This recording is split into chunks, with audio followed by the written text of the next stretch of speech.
I think you can live with just 2 prime lenses for pretty much everything you want to do when it comes to street travel and documenting your life. So in today's video, we're actually going to cover a trip I took over to Prague in the Czech Republic, where I took just 2 prime lenses and left the zooms at home.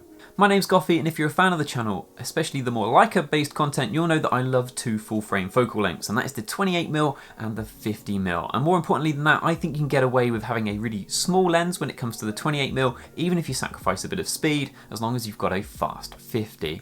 Now when it comes to the Fuji lineup, the 2 lenses that will probably make the most sense then are the 18mm f2 and the 33mm f1.4. However, the 18mm f2 is a lens that is one of the original Fuji XF lenses, and it is showing its age a little bit. The autofocus isn't that great and it's not weather sealed, so instead I decided to take something else. And that lens is this guy. This lens here is the 16mm f2.8. So being 16mm is the equivalent of a 24mm when it comes to full frame. This lens is weather sealed, it has a really nice clicky aperture ring, and it's got linear motors too. So the autofocus is snappy and quiet. And it's tiny. This lens weighs just 155 grams. So the first thing that I noticed about this lens was actually buying it, because this lens cost me just £190, which seems absolutely ridiculous for a pretty nice prime. Now when it arrived then, I was then expecting it to feel reasonably cheap, but this is actually a lens that feels surprisingly good. The aperture ring has some really nice dampening to it. Some Fuji lenses I find feel a little bit sloppy, especially the cheaper ones, but this feels really good. The next thing that obviously stands out about this lens is its tiny size, and here's it next to some other lenses like the 16 to 55mm f2.8, which makes this thing look ridiculously small, and then also next to the 23mm f2. So this lens is tiny and it's cheap and it feels great. And then combined it with the X-H2S, it looks a little bit stupid in some ways, but to be honest, it actually makes the X-H2S really manageable as an everyday camera. And in terms of performance, I'm not somebody that's going to go and take photos of walls, but optically this lens is pretty good. It does everything that I expected it to do. Corners are sometimes a little bit soft, but at f2.8 you can't go that wide, so they do look pretty sharp across the range. Now f2.8, you do get a little bit of background separation. Having an f2.8 lens on a crop sensor body is not a lot, and maybe you'd want a little bit more, but I do think it's still easy enough to spot what the subject is in my images. And when it comes to video, which is something for me is quite important, even though this lens obviously doesn't have any stabilization inside of it, because it's quite a wide focal length combined with the IBIS inside the X-H2S, it actually ends up being a pretty good video lens. And most of the footage that you're seeing of Prague in this video was shot on this. Now you might be thinking to yourself, didn't you say you really like 28mm and then chose a lens that is essentially a 24? And you'd be absolutely right. Now the main reason that I ruled out the 18mm f2 I've already covered. Slow autofocus and it's noisy, so it just doesn't work for video. It's also not weather sealed, and I think in a 2-lens setup, weather sealing is pretty important. The other lens that stands out then is going to be the 18mm f1.4. Now that lens is super expensive in comparison. This cost me, like I said earlier, £190, and the cheapest I could find the 18mm f1.4 used was £750. So there's a massive difference there. I also think there is some value in having a tiny lens. Like I said earlier, this lens made the X-H2S feel far more usable as an everyday camera, and the 18mm f1.4 is pretty chunky. And I also think that you don't really need that extra speed of 1.4 when you're shooting something this wide, because at the end of the day, I want the background in my image, and with the 18mm f1.4, I'll probably find myself stopping it down most of the time.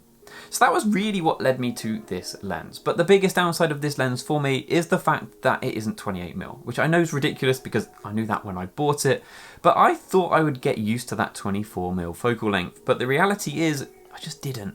I found a lot of my images, the buildings looked like they were falling over where I'm not used to that extra width. And in my portraits, I found them that often to kind of elongate your subject, and if you get a little bit too close, there is definitely some visible distortion. This isn't a distortion-free lens, and you can definitely tell that in Lightroom when you click the enable corrections, because it makes a massive difference to your image. It's definitely not like the 28mm Elmerit that I reviewed for Leica, where that thing has basically no distortion at all. So the biggest downside for me with this lens is the fact that it isn't a 28mm, but the lens itself, if you love 24mm and can deal with the distortion, is something that is awesome. So the other lens that I took on the trip was the 33mm f1.4, and it's a lens that I actually hired specifically for the trip because I think I'm going to be interested in it, but I wasn't sure. And at a price tag of £700, it's pretty expensive to just go and buy and hope that it fits my needs. Now the price is definitely the biggest downside to this lens because it might genuinely be one of the best lenses I've ever used on a Fuji camera. Now this is a lens that is a little bit bigger than what we're used to when it comes to Fuji primes, and if you put this lens next to the 16mm f2.8 we've just been talking about, then the lens looks pretty big. However, if you put it next to the 16 to 55mm f2.8 zoom, the lens that I typically take on these trips, then it actually makes the lens look quite small. And I think over time, during the trip, over the 4 days, I actually become very used to the size of this lens, and by the end of the trip, I didn't really notice that it was a big lens at all. I think if you're somebody that's shooting maybe an X Pro 3 or an XE4, then maybe you would notice this size a little bit more than I did. I'm conscious that using the XH definitely helps hide that size a little bit, especially with the chunky grip. But I do think that if you look past this extra size, you do have an incredible lens here. Optically, this lens is incredible, and I think the f1.4 of this lens actually makes you forget that you're using a crop sensor. The out of focus areas look amazing, and again, I didn't go shooting walls or anything, but the sharpness on the center of the image on my portraits is incredible, and I actually found myself pulling the clarity slider back quite often to add a bit of softness back into the portraits because it is that sharp. And when it comes to autofocus, the lens has linear motors, so the autofocus is quick and snappy. And this is one of the features that I noticed a lot combining with the XH2S. Now, there's this image here of this dog that we took whilst we were walking over Charles Bridge, and it might not seem like anything, but this moment of the dog looking back at me lasted maybe half a second. And the Animal AF, IAF that is as well, absolutely nailed focus. And Claire, who was with me, saw the moment happen and couldn't really believe that the camera got the shot either. It was honestly over in the blink of an eye, but the XH2S nailed focus with this lens. The lens is also weather sealed, something that I didn't really test, but we did get a little bit of snow whilst we was in Prague, and I found myself then grabbing the lens hood, try and keep the snow off the front element. Now the lens hood with this lens is a little bit obnoxiously big.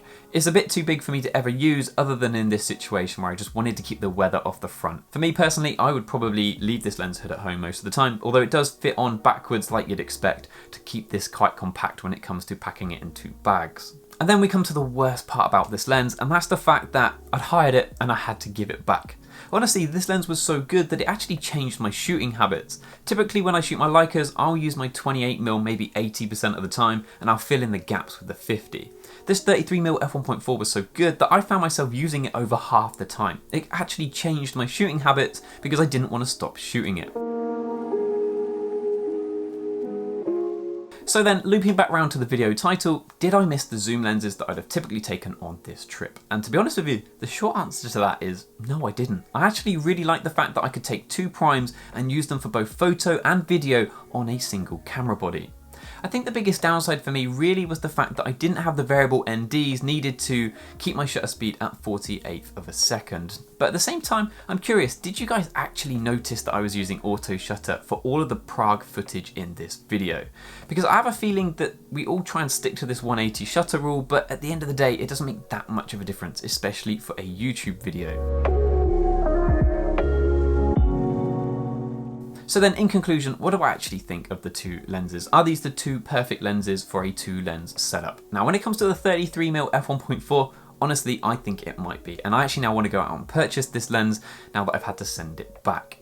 When it comes to the 16mm f2.8, I think I've come to the expensive realization that at the minute in the Fuji lineup, the perfect lens for me when it comes to the wide angle option is the 18mm f1.4. It's very expensive, it's a little bit bigger, but based on the current Fuji lineup, it is the lens for me. If Fuji were in the future to bring out a new version of the 18mm f2, then that would probably be the lens that I would replace it with. But at the time I'm making this video, I think the two lens combination for me is the 18mm f1.4 and the 33mm f1.4. And together, I could pretty much make everything I wanted to with just those two lenses. So that's then my prime lens dream team. I'd be interested to know what your two lenses are. If you could only have two prime lenses, what would be your choice when it comes to the Fuji lineup? I'd be really interested to know what you think down in the comments. And if you're interested in what all the little codes have meant on all of the photos in this video, that's actually a new preset pack that I've been working on. It's actually live on the website now, and I'll be making a full video very shortly that explains exactly how they work, because these are actually stackable presets. They're not your typical preset pack where you just click them and hope it works. And I get quite a few of you guys reaching out to me asking how I edit my videos, and this has kind of been my little secret behind the scenes. But if you've enjoyed this video, guys, please do not forget to like and subscribe. There is plenty more Fuji, Leica and travel content coming to the channel very, very soon. Thank you guys for watching, and hopefully I'll see you in the next one. Cheers.